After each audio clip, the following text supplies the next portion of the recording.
Shalom. Shalom. Bapak Ibu Saudara-saudara yang dikasihi Tuhan, kami dari BPMC GKS Jemaat Payiti malam ini akan melayani ibadah penghiburan di malam yang terakhir untuk di Wengapu, sekaligus ibadah pelepasan. Mari bersama-sama kita teduhkan diri untuk kita masuk dalam ibadah kita. Kita bersaat teduh.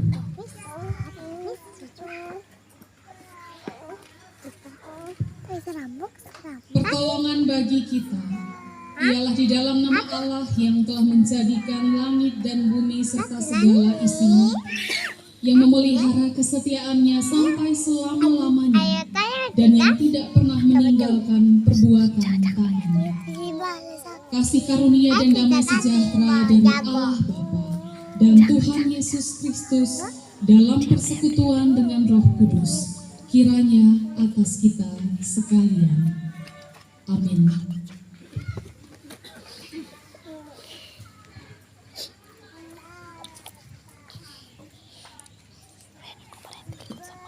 Mari bersama kita menyanyikan Kidung Jemaat 13, bait 1 dan 4.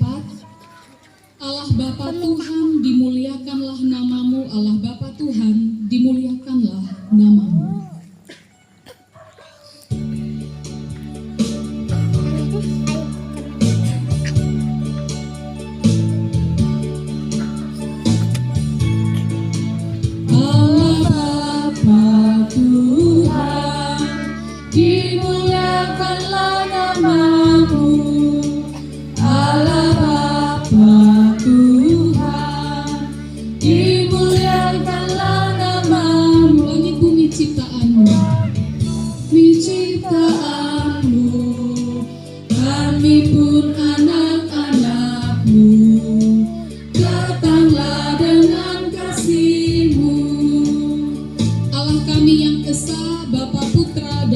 Kudus.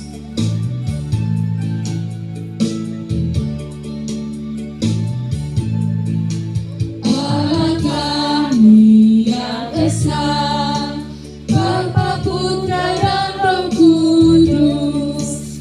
Allah kami yang esa, Bapa, Putra dan Roh Kudus. Kami datang menyembahmu. Kami datang menyembahmu, memasyurkan kuasamu, memasyurkan kuasamu. Puji syukur kepadamu, puji syukur kepadamu.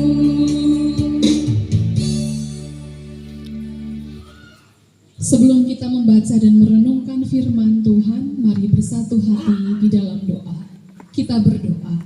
Ya Tuhan, karena hari ini masih dapat kami nikmati, persekutuan malam hari ini masih bisa kami alami di tengah-tengah duka cita yang sedang kami rasakan bersama-sama sebagai orang-orang yang mengasihi almarhum. Bersama dengan mama, anak-anak dan keluarga, saat ini kami hendak mendengarkan firman-Mu, karena inilah yang kami percaya dapat menguatkan kami dalam duka yang ada, menuntun kami agar mampu melihat kehidupan dengan cara pandang yang benar serta menjalaninya seturut kehendak Tuhan. Tuhan, kami menyambut firman-Mu dengan penuh syukur. Hanya di dalam nama Tuhan Yesus kami berdoa. Amin. Itu, perhatikanlah dengan saksama bagaimana kamu hidup. Janganlah seperti orang bebal, tetapi seperti orang arif. Dan pergunakanlah waktu yang ada, karena hari-hari ini adalah jahat. Demikian firman Tuhan. Berbahagialah setiap kita yang bersedia untuk mendengarkan firman Tuhan serta memeliharanya. Bapak, Ibu, Saudara-saudari, sampai hari ini keterkejutan atas kepergian kekasih kita di sini masih menjadi pokok pembicaraan banyak orang.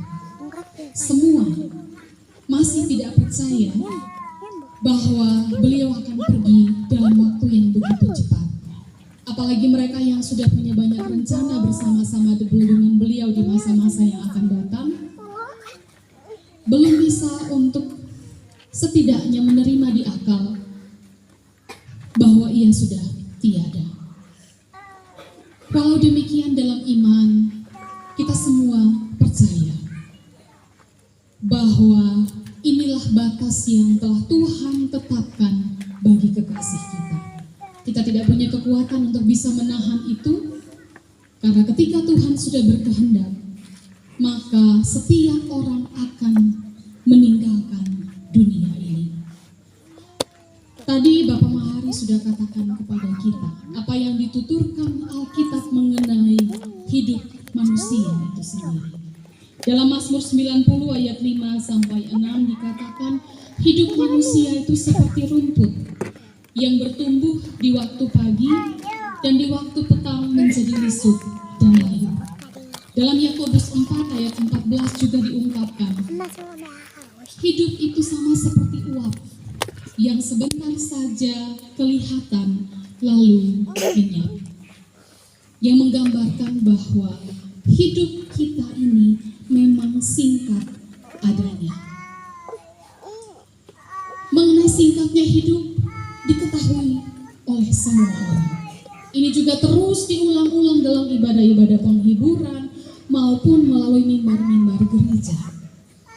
Tetapi kenyataannya tidak semua memberikan respons yang sama terhadap pengetahuan ini. Ada orang yang kemudian melihat, oh, hidup manusia singkat, ya sudah, tidak usah terlalu ambisius lah, biasa-biasa saja hidupnya, tidak usah berjuang keras juga dalam hidup untuk mencapai apapun, tunggu saja kok nanti juga kita akan mati. Tidak punya gairah apapun untuk melakukan berbagai hal dalam hidup yang Tuhan beri.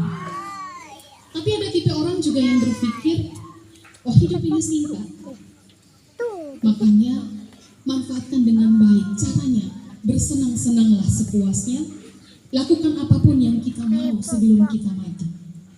Mau itu baik tidak baik, taruh saja. Dua tipe manusia ini ada di sekeliling kita, atau jangan sampai kita juga menjadi bagian dari salah satunya. Silakan bertanya kepada diri sendiri.